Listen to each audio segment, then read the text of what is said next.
National Weather Service in Burlington has issued a tornado warning for northern Franklin County in northern New York, west central Clinton County in northern New York, until 1:30 p.m.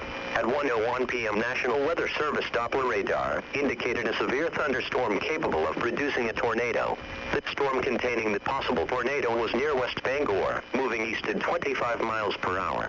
Locations in the warning include but are not limited to Malone, Chasm Falls, Brainerdville. When you can do so safely, please report hail or damaging winds to the National Weather Service by calling toll-free 1-800-863-4279 or by submitting a storm report at weather.gov/Burlington. When a tornado warning is issued, based on Doppler radar, it means that strong rotation has been detected in the storm. A tornado may already be on the ground or is expected to develop shortly. Take cover now. Move to an interior room on the lowest floor of a sturdy building. Avoid windows. If in a mobile home or vehicle outdoors, move to the closest substantial shelter and protect yourself from flying debris. A severe thunderstorm watch remains in effect until 8 p.m. Wednesday evening for northern New York and Vermont.